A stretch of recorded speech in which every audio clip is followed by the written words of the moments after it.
The council chamber stretched wider than most human cities.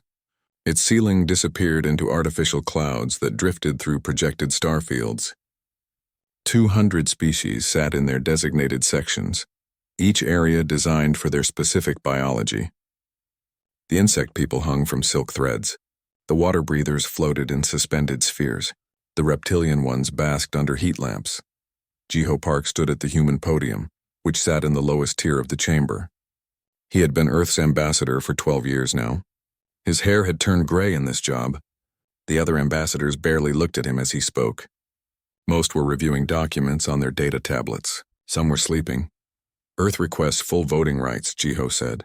His voice echoed in the massive space. We have been junior members for 200 years. We have followed every rule. We have paid every fee. We have contributed to 73 relief efforts. We saved the Velthron homeworld from the Crimson Plague. We shared our fusion technology freely. We ask now to be treated as equals.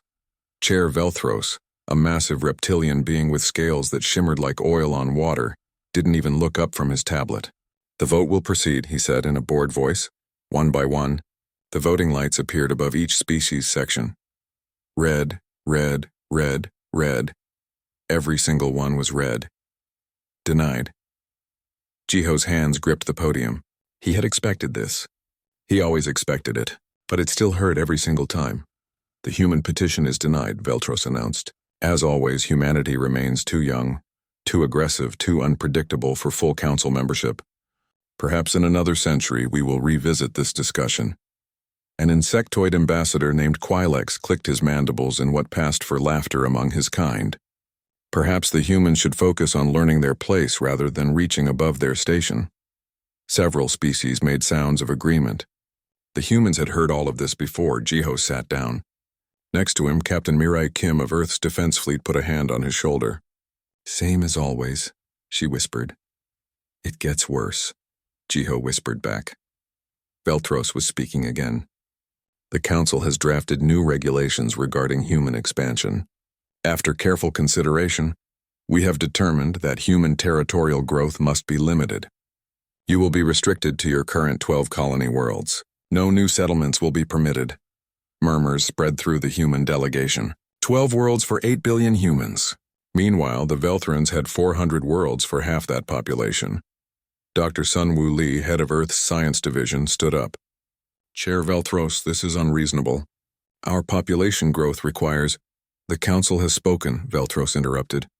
Furthermore, all human trade will now be subject to a 40% taxation rate.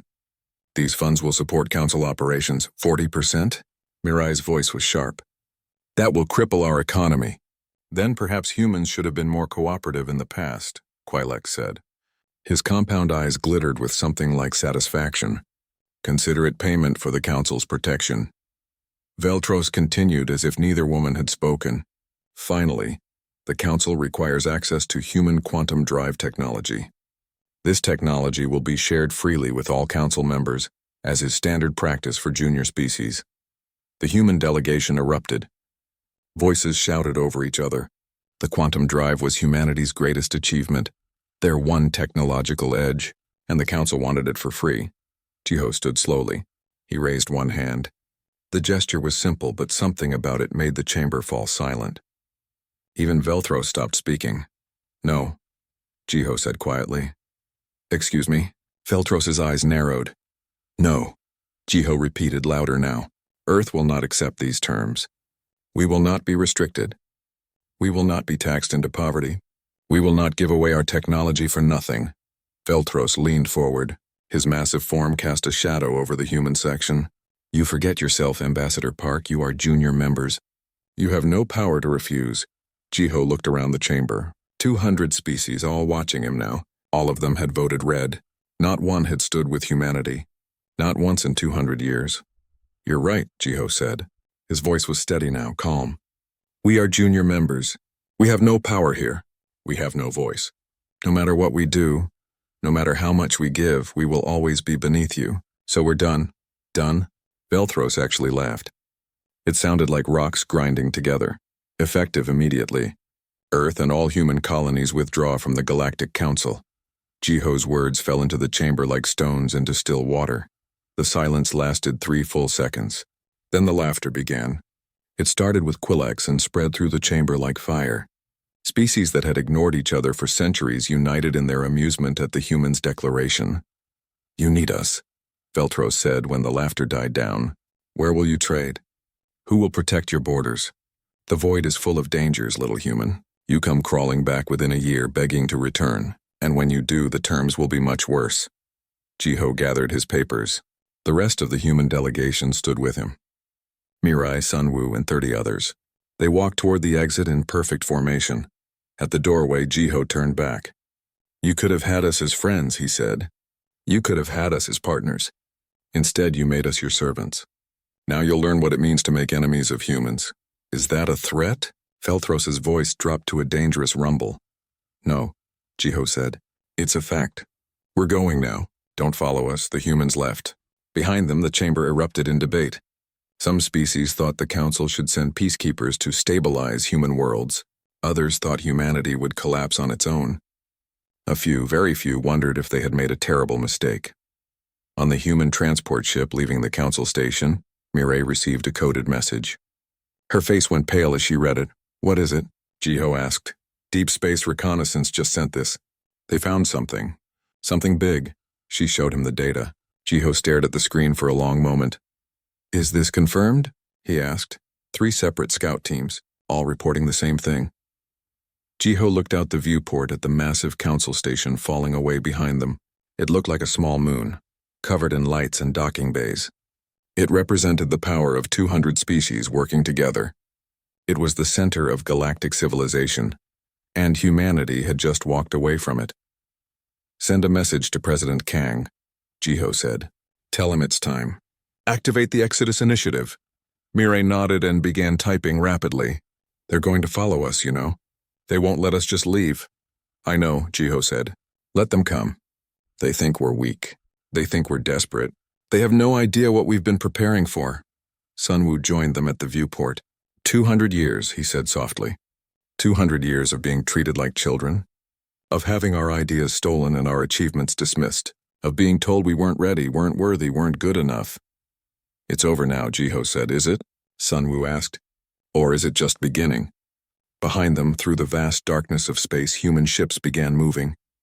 They had been waiting for this moment.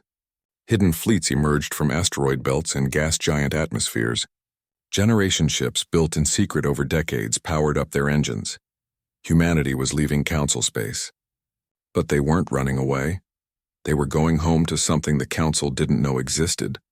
Something humanity had discovered 50 years ago and kept secret ever since. Something that would change everything. The message from the scout teams had been clear.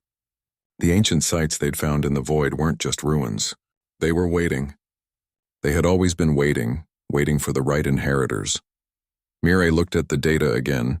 "This is really happening, isn't it?" Jiho smiled for the first time in years. "Yes, and the council is about to learn the most important lesson in the galaxy." "What lesson is that?" "Never mistake kindness for weakness. Never mistake patience for inability. And never ever make an enemy of someone who has nothing left to lose." The transport jumped to faster than light speed. Behind them, the council continued their debate, still laughing at the humans who dared to walk away. They would stop laughing soon enough. President Daehyun Kang stood before the assembled leaders of every human world. The holographic conference room made it seem like they were all in the same space, though in reality they were scattered across 12 colony worlds and Earth itself. 30 billion humans waited to hear what he would say. "They wanted us small," Daehyun said. His voice was quiet but firm. "They gave us rules and restrictions. They took our ideas and called them primitive. They took our help and called it obligation. For 200 years they kept us in a cage and told us it was for our own good." He paused, looking at each face in turn. "Today, we break that cage. Today we show them what humanity really is. We will not fight them. We will not beg them. We will simply leave, and in leaving we will show them they never understood us at all." The colony leaders erupted in questions, but Daehyun raised his hand. "I know you're afraid. I know this seems insane, but we've been preparing for this day for 50 years. Operation Exodus begins now." Across human space, the orders went out. On Earth, Admiral Taeyong Choi watched his fleet mobilize. He had spent 30 years in the military, always knowing this day would come. The Council thought humanity had 12 colony worlds and a small defense fleet. They were wrong on both counts. Begin evacuation procedures, Taeyong ordered. All non-essential personnel to the generation ships. Essential personnel maintain positions until the last possible moment. Engineer Hyejin Yoon was already at her station in the Mars Orbital Facility. Around her, massive ships were coming online. These weren't the small transport vessels the Council knew about. These were generation ships, each one capable of carrying 1 million people. They had been built in secret, hidden in asteroid fields and inside gas giants where Council sensors couldn't detect them. How many do we have ready? Taeyong asked over the comm. 47 generation ships fully operational, Hyejin reported. Another 30 will be ready within 6 months. Sir, the Council is going to notice when we start moving this many people. Let them notice, Taeyong said. By the time they respond, we'll be gone. On the Council station, Veltros was receiving reports that made no sense. Human colonies were evacuating, not in panic but in organized waves. Massive ships that shouldn't exist were appearing on sensors. Where did they get generation ships? Veltros demanded. We monitor all their construction facilities. Apparently not all of them, Chair, his aide replied nervously. Quailex scuttled into the chamber, his mandibles clicking rapidly. Chair Veltros, this is an opportunity. The humans are clearly unstable, abandoning their worlds. We should send peacekeeping forces to secure their technology before it's lost. Veltros considered this. The other Council members were already suggesting the same thing. If humanity was collapsing, someone should benefit from it. Send the 3rd and 5th fleets, Veltros ordered. Secure human worlds for their own protection. Confiscate all advanced technology for safekeeping. In the human command center on Earth, Sunwoo watched the Council fleets begin moving. He had predicted this down to the day. The Council couldn't help themselves. They saw weakness and immediately moved to exploit it. Council fleets are 3 days out from our nearest colony, he reported. Good, Jiho said. He was standing next to President Daehyun, both of them watching the massive tactical display. Let them come. Mirai, are your forces in position? Captain Mirai Kim smiled from her flagship's bridge. We've been in position for 2 weeks, Ambassador. Just waiting for the Council to make their move. When the Council fleets arrived at the human colony of New Seoul, they found empty cities. The evacuation was complete. Automated systems still ran, keeping the lights on and the air clean, but no people remained. Fan out, the Veltran fleet commander ordered. Search for their technology. Find their data centers. The Council ships spread through the system, scanning and cataloging. They were so focused on the abandoned colony that they didn't notice the subtle energy readings appearing at the system's edge. Sir, a sensor operator called out. I'm detecting something, multiple contacts. They weren't there a moment ago. The fleet commander looked at his display. Ships were appearing. Human ships, but not the small defense vessels they expected.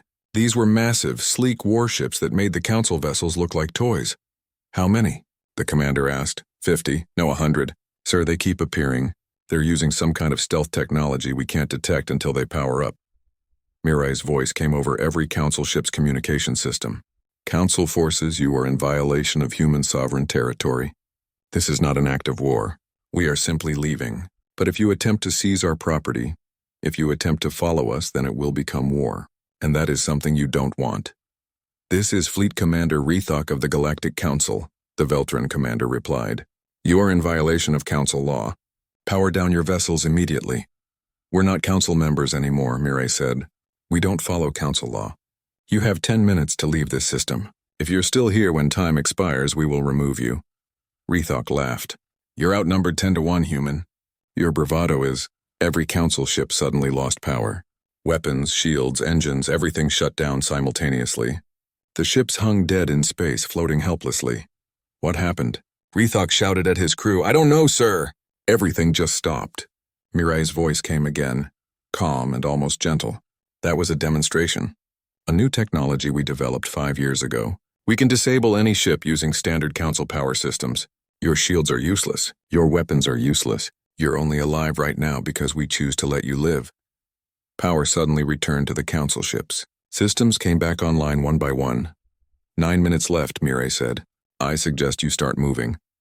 Rethok stared at his tactical display. 100 human ships, each one clearly more advanced than anything he commanded, and they had just shut down his entire fleet with the press of a button. All ships, he said quietly. Withdraw from the system. The Council fleet retreated. As they jumped away, Rethok sent an urgent message back to the Council station. The humans weren't running away in fear. They were leaving because they chose to. And they had technology the Council had never imagined. Back on Earth, Sunwoo pulled up a holographic display. It showed the quantum drive specifications the Council had demanded. They wanted this technology so badly, he said. They never realized it was already 5 years out of date. The real drive, the full drive, can cross the entire galaxy in days instead of months. Every technology we've shared with the Council has been obsolete. We've been holding back for decades. Jiho looked at the star map. It showed human colonies, Council space, and beyond that, the vast unexplored regions where the ancient ruins waited. Are we really ready for this? Daehyun asked. We've been ready for 50 years, Jiho replied. Ever since we found the ruins. Ever since we realized we weren't alone in the universe and we weren't the first. Hyejin's voice came over the comm. President Kang, the last generation ship is away. All essential personnel are evacuating. We're ready for final phase. Do it, Daehyun ordered. Across 12 worlds, automated systems activated. Every data center, every research facility, every piece of advanced technology was wiped clean or destroyed. Humanity was leaving nothing behind for the Council to steal. The massive generation ships began moving, escorted by the new human warfleet. They weren't heading deeper into Council space. They were heading out beyond the mapped regions into the darkness where the Council feared to go. They'll follow us eventually, Taeyong said. Curiosity will drive them if nothing else. I'm counting on it, Jiho replied. He pulled up the data from the ancient ruins. Structures older than any known civilization, technology that made Council science look like children's toys. And a message written in mathematics that transcended language. What does the message say? Daehyun asked. Sunwoo had spent 10 years translating it. Even now, saying it out loud gave him chills. Welcome home, children of Sol. The inheritance awaits. The human fleet jumped to faster than light speeds, leaving Council space behind. On the Council station, Veltros was reading Rethok's report with growing horror. The humans hadn't been weak. They had been patient. They hadn't been primitive. They had been hiding their true capabilities for decades. What have we done? Veltros whispered. Quilex was less concerned. Let them run to the void. Let the darkness swallow them. We're better off without the humans. But deep in the unmapped regions of space, ancient systems were coming online. They had waited for millions of years. Waited for the species that would solve their puzzle. Waited for inheritors worthy of their legacy. And now at last the children of Sol had come home. Dr. Bowman Han had spent 30 years studying ruins that most species considered worthless. The progenitor sites were scattered across the galaxy, ancient beyond measure and completely ignored by the Galactic Council. They called them religious monuments, curiosities with no practical value. Bowman knew better. He stood now in the central chamber of the largest progenitor complex ever discovered. It sat in a system beyond Council space, hidden among dead stars and collapsed nebulae. The chamber was vast, its walls covered in symbols that hurt to look at too long. They seemed to shift and change, as if the mathematics they represented existed in more dimensions than human eyes could perceive. Are we sure about this? Asked Commander Jiwan Shin. She led the Special Forces team that protected Bowman's research expedition. If the Council finds out what we discovered here, the Council already knows about the ruins, Bowman said. He ran his hands over the symbols, feeling them pulse with faint warmth. They just never bothered to really study them. They were too busy fighting over resources and territory to care about dead civilizations. That had been humanity's advantage. While the Council species competed for power, humans had explored the mysteries. While others sought conquest, humans sought knowledge. And 50 years ago, that seeking had paid off. Bauman activated the translation device he'd spent 2 decades building. The symbols on the walls began to glow. A voice spoke, not in sound, but directly into his mind. Every human in the chamber heard it simultaneously. Test complete. Analysis confirmed. Species designation humanity. Status approved. Authorization granted. Welcome inheritors. The floor beneath them became transparent. Below, stretching down for what looked like miles, was machinery. Vast engines and computers and devices whose functions Bowman couldn't even guess at. All of it was activating now, coming alive after sleeping for millions of years. What is this? Jiwan asked, her voice barely a whisper. This is what the progenitors left behind, Bowman said. Not just ruins. Not just monuments.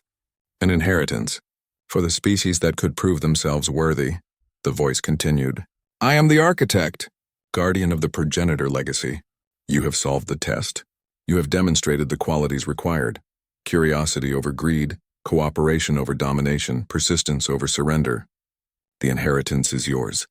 A hologram appeared in the center of the chamber. It showed the galaxy, but not as humans had ever seen it.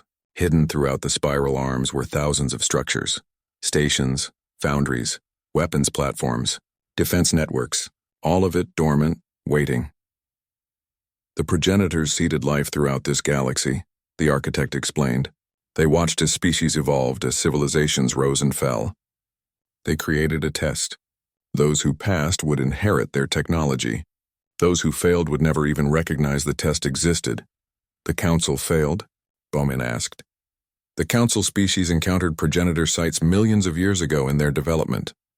They saw only ruins to plunder. They fought wars over the sites, destroying much of what remained. They demonstrated that they valued power over wisdom. The sites shut down became truly just ruins, offering nothing. But we're different, Jiwan asked. You arrived at these sites as the weakest species in the Council. You had no power to seize them. Instead, you studied them. You tried to understand them. You showed patience and curiosity. And when you solved the mathematical puzzles, we left. When you demonstrated your capacity for abstract thought and cooperation, the test was complete. The hologram shifted, showing massive ships being built in hidden foundries, weapons that could crack planets, shields that could withstand stars, technology beyond anything the Council possessed. This is now yours, the architect said. The progenitor network. Thousands of automated facilities across the galaxy. They will respond to your commands. They will build your ships, power your worlds, and defend your territory. Bowman felt tears running down his face. Why? Why leave all this? Because we failed, the architect said simply. The progenitors built an empire that spanned galaxies. They created wonders beyond counting. But they could not unite. They fractured into factions, fought wars that destroyed worlds, and in their arrogance they believed nothing could threaten them. They were wrong. The hologram changed again. This time it showed something dark, something vast, something that moved between galaxies like a swarm of locusts. The Devourers, the architect said. A machine intelligence from beyond this galaxy. They consume all biological life, converting it into raw materials for their expansion. The progenitors fought them for 10,000 years. The progenitors lost. They're still out there? Jiwan's hand moved to her weapon instinctively. Yes, they move slowly between galaxies, but they never stop. They will reach this galaxy again. We calculate arrival in approximately 1 standard year. The humans in the chamber looked at each other with growing horror. They had just escaped the Council's oppression, only to learn that something far worse was coming. Can we stop them? Bowman asked. The progenitors could not, the architect replied. But the progenitors were alone. They had conquered all other species in this galaxy, leaving themselves without allies. You have potential allies. If united, if the species of this galaxy work together, there is a chance. The Council will never unite, Jiwan said bitterly. They can barely cooperate with each other. They certainly won't cooperate with us. Then you must make them, the architect said. The inheritance is not just technology. It is responsibility. You passed the test. You must now save those who failed it. Back on Earth, Admiral Taeyong received Bowman's report. He read it 3 times, each time hoping he had misunderstood. Finally, he called President Daehyun. It's all true, Taeyong said. The ruins, the technology, the Devourers, all of it. Daehyun looked older suddenly, his face lined with exhaustion. How long do we have? 1 year, maybe less. The architect isn't certain of the exact timeline. Can we fight them? Not alone. Not even with all the progenitor technology. We need the Council. We need every species in the galaxy. Daehyun laughed, but there was no humor in it. We just left the Council. We spent 200 years trying to get them to respect us. They never did. And now we need to save them? Yes, Taeyong said simply. Across human space, the progenitor facilities were coming online. Heejin stood in one of the foundries, watching in awe as machines that had been silent for eons began to build. Ships took shape before her eyes, assembled by technology so advanced it seemed like magic. "This is incredible," she breathed. "With these facilities, we could build a fleet that makes the entire Council Navy look like toys. We could be invincible. We could also be alone," Sunwoo said. He had come to see the foundry for himself. The architect was right. The progenitors were invincible too. It didn't save them. Mirai's fleet had been repositioned at the edge of the progenitor network. Defense platforms that had been hidden for millions of years now surrounded the human ships. Each platform had enough firepower to destroy a small moon. "We need to tell the Council," Mirai said over the command channel, "about the Devourers, about what's coming." "They won't believe us," Jiho replied. He was back on Earth, standing with Daehyun and the other leaders. "We've been gone for less than a month. If we come back now claiming there's an ancient threat that will destroy the galaxy, they'll think we're trying to trick them." "Then we show them," Bowman suggested. He had returned from the ruins, his mind still reeling from everything he'd learned. "We broadcast what we found. The progenitor message. The warning about the Devourers. We let every species see it for themselves." "And if they still don't believe?" Taehyun asked. "Then we prepare alone," Taeyong said. "We use the progenitor technology to build the strongest defense we can. And when the Devourers arrive, we stand between them and the galaxy, even if the galaxy doesn't want us to." Jiwon had remained at the progenitor site with her team. They were mapping the network, finding every hidden facility. Her report showed thousands of locations across the galaxy. Many were in Council space. "The Council has been building stations right on top of progenitor facilities for millennia," Jiwon reported. "They never knew what they were standing on. When we activate the network fully, they're going to notice." "Let them notice," Jiho said. "It's time to stop hiding." The architect said, "We passed the test. We proved we were worthy.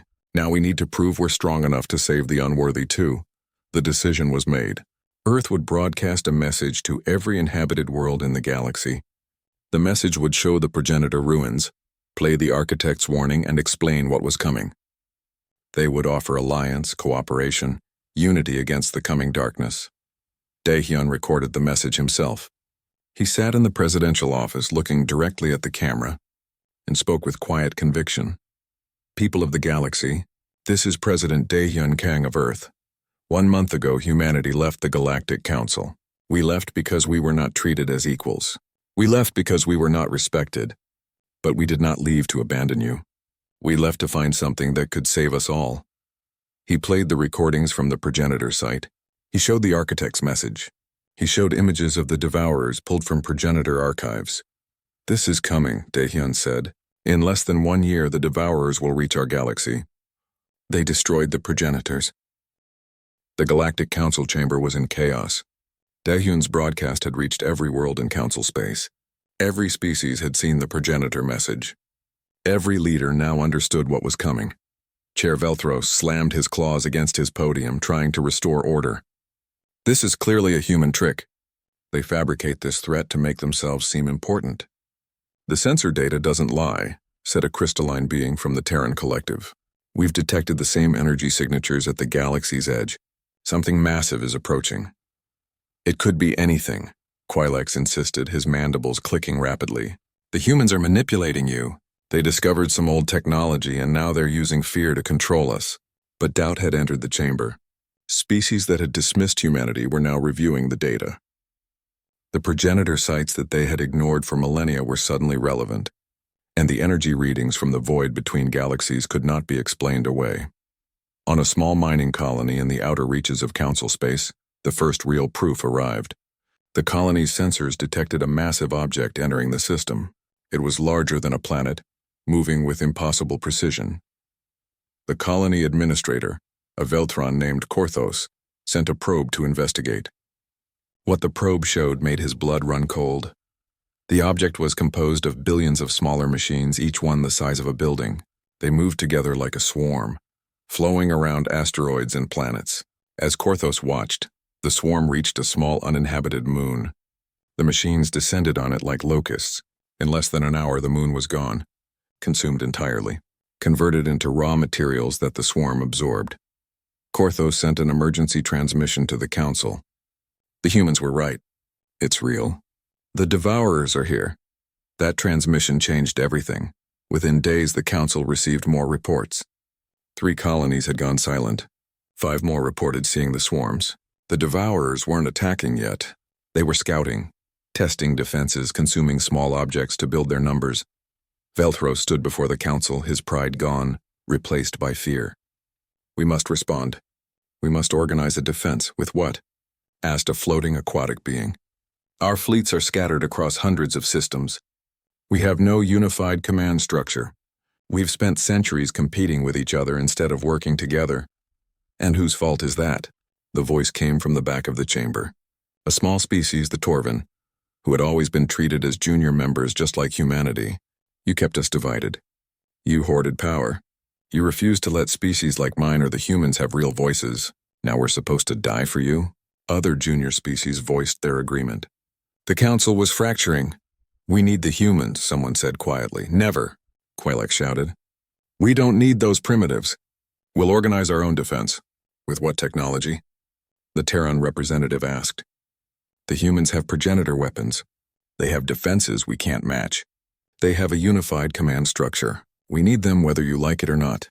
The debate raged for hours. Finally, Velthros made a decision that cost him everything. "I will go to Earth," he said.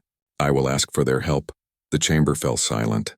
The mighty chair of the Galactic Council, going to beg from the species he had dismissed? "They'll refuse," Quillex predicted. "They'll let us die. We treated them like servants." "Why should they save us?" "Because," Veltros said heavily, "they're better than we are." On Earth, President Daehyun watched Veltros' ship approach. The former chair came alone, without guards or weapons. He landed in New York, in front of the United Earth Government building. Cameras from 1,000 worlds watched as Veltros, who stood 3 times the height of a human, knelt before Daehyun. "President Kang," Veltros said, his voice transmitted across the galaxy, "I come to beg forgiveness. The Council was wrong. I was wrong. We treated your people unjustly. We dismissed your contributions. We took your generosity and returned it with contempt. I have no right to ask anything of you now, but I ask anyway. Please, help us." Daehyun looked at the massive reptilian being kneeling before him. Every instinct screamed at him to refuse, to let the Council face what was coming, to finally get revenge for 200 years of humiliation. But Jiho's words from a month ago echoed in his mind. "We don't want subjects.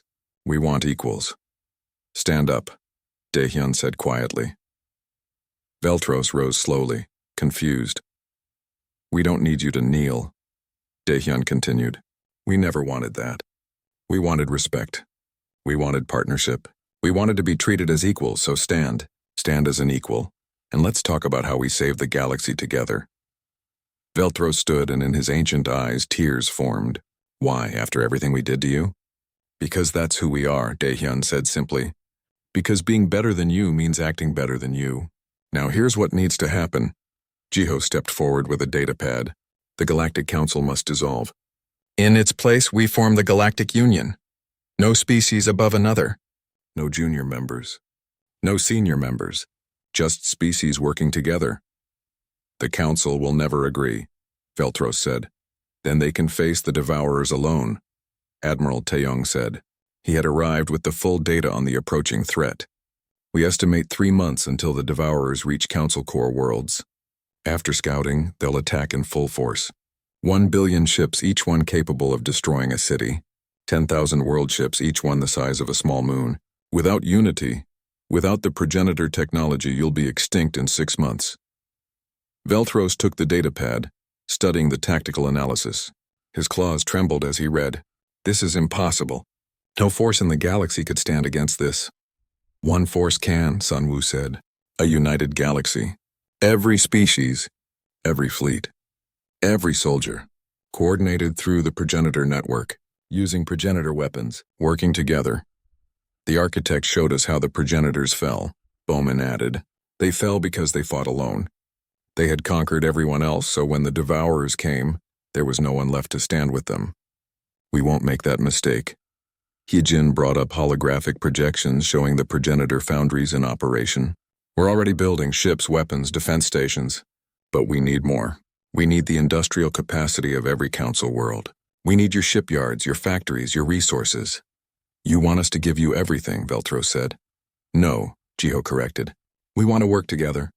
Your foundries will build ships using our technology. Your crews will train alongside ours. Your scientists will work with ours. This isn't us saving you. This is all of us saving each other. Veltros looked at the humans gathered before him. They had every reason to refuse. Every reason to let the council die. Instead, they were offering alliance, partnership, unity. What do you need from me? Veltros asked. Go back to the council, Daehyun said. Tell them what we discussed. The council must dissolve. The Galactic Union must form. And it must happen in 1 week. We don't have time for debates or politics. The Devourers are coming. And if the council refuses, then we send our fleet to every junior species, every oppressed world, every colony that wants real freedom. We'll form the union with them. The old council can face the Devourers with whatever they have left. Veltros returned to the council station. He called an emergency session and broadcast Daehyun's terms. The debate that followed was fierce. Some species refused to give up their power. Others saw no choice. In the end, it was the junior species that forced the decision. Led by the Torvin, dozens of smaller species announced they would join the Galactic Union with or without the Council's approval. Faced with the dissolution of their power base, the Council leaders had to choose: adapt or be left behind. The vote took 3 days. In the end, it passed by a narrow margin. The Galactic Council would dissolve. The Galactic Union would form. All species would be equal. Quilex voted against it until the last moment. This is a mistake, he hissed. We're giving the humans everything they want. No, Veltros said tiredly. We're giving them what they always deserved. What we should have given them 200 years ago. On Earth, the news was received with quiet satisfaction. They had left the council seeking dignity. Now they were building something better, but there was no time for celebration. General Sora Nam, newly appointed head of Galactic Union Defense Forces, was already coordinating with Union fleet commanders. Training programs were being established. Progenitor technology was being shared. Commander Jiwon's reconnaissance teams brought back increasingly dire reports. The Devourers had finished their scouting. The main swarm was approaching. Billions of machines moving with terrible purpose. We have 8 weeks, Jiwon reported. Maybe less. They're accelerating. In foundries across 1,000 worlds, ships were being built. Human designs merged with alien engineering. Progenitor weapons were mounted on Council Union vessels. Species that had been enemies for centuries worked side by side. Ambassador Young-Soo Bae, humanity's representative to the new Union Council, stood before the assembled species. Where once humanity sat in the lowest tier, now all species sat as equals. We don't know if this will work, Young-Soo said honestly. The progenitors were more advanced than us, and they lost. But they fought alone. We fight together. That has to mean something. Across the chamber, representatives from 200 species stood as one. For the first time in galactic history, the Devourers arrived at the galaxy's edge like a dark tide. Their swarm blotted out stars. Sensors across Union space detected the same horrifying numbers: 1 billion attack ships, 10,000 world ships, and something else. Something massive at the center of the swarm that defied analysis. Admiral Tae-young stood on the bridge of the Unity, the first ship built jointly by humans and council species using progenitor technology. Around him, his command crew represented a dozen different species all working together. All fleets report ready, said his Veltron tactical officer. 2 months ago, this officer would have refused to serve under a human. Now they worked as partners. Captain Kim, status of the Vanguard? Tae-young asked. Mirei's face appeared on the screen. Her fleet waited at the designated intercept point, 300 ships strong. Not much against 1 billion, but they weren't trying to win. Not yet. Vanguard ready, Admiral. We'll buy you the time you need. Tae-young nodded grimly. The plan was desperate, but it was their only chance. The Stellar Convergence Array, a weapon from the progenitor archives, was being assembled across 50 systems.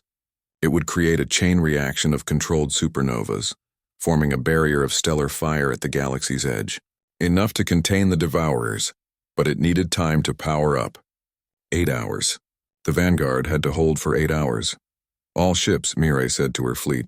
Remember your training. We're not trying to destroy them. We're trying to delay them. Hit and run. Never stay engaged for more than 30 seconds. Guide them toward the convergence points. The Devourers reached the first line of defense. Automated progenitor platforms opened fire, unleashing weapons that could crack moons. The Devourer ships absorbed the damage, their self-repairing hulls regenerating as fast as they were destroyed. But the platforms slowed them down, forcing them to engage. Mirai's fleet struck from 3 directions simultaneously. Human fold drives allowed them to jump in, fire, and jump out before the Devourers could respond effectively. Other species ships followed the same tactics. Their movements coordinated through the progenitor network. It was working, barely. The Devourers were being channeled, guided toward the convergence points. But the cost was terrible. "We lost the brightness of dawn," reported a Terran captain. The Devourer world ship tore through her shields like they weren't there. "The Crimson Honor is heavily damaged," added another voice. "They're falling back." Mirai checked the timer. 7 hours and 43 minutes to go. They had lost 18 ships already. At this rate, the Vanguard would be gone before the array was ready. On Earth, Dr. Sunwoo monitored the convergence array's power levels. Engineer Heejin worked beside him, making constant adjustments. The array was spread across 50 different star systems, each node containing a progenitor device capable of triggering a controlled supernova. When activated simultaneously, they would create a wall of stellar fire. The theory was sound. The progenitors had used this weapon before, but they had never tested it at this scale. "How long?" President Daehyun asked. He had remained on Earth, coordinating the civilian evacuations. If the array failed, if the Devourers broke through, the inner worlds would be next. 6 hours and 52 minutes, Sunwoo reported. "We're charging as fast as we can. The nodes are drawing power from entire star systems. Some species are diverting all their resources to keep the power flowing. They're working together," Daehyun said with quiet wonder. "After centuries of division, they're actually working together." "Fear is a powerful motivator," Jiho noted. He stood beside Daehyun, watching the tactical displays. "No," Daehyun replied. "It's not fear. It's hope. They finally have something to believe in, a future worth fighting for." In space, the battle intensified. Mirai's fleet was down to 200 ships. The Devourers had adapted to their hit-and-run tactics, predicting jump points and laying ambushes. But Commander Jiwon's special forces had found a weakness. "Admiral, the world ships have central control nodes," Jiwon reported from her infiltration craft. "If we can destroy those nodes, we can disrupt entire sections of the swarm." "How close do you need to get?" Taeyong asked. "Very close. Inside their shields." "It's a one-way mission, sir." Taeyong was about to refuse, but Jiwon continued. "Sir, I have volunteers from 16 different species. Everyone on this mission knows what they're signing up for. Let us do this." He approved the mission. He had no choice. They needed more time. Jiwon's strike teams, riding in small fast ships, dove into the heart of the Devourer formation. They used every trick they had learned, every tactic humanity had developed during their years as the underdog. Small and nimble, they slipped through the massive swarm, taking advantage of gaps in the Devourer formations. 20 teams went in, 4 made it to their targets. Jiwon's team reached the largest world ship, a construct the size of Earth's moon.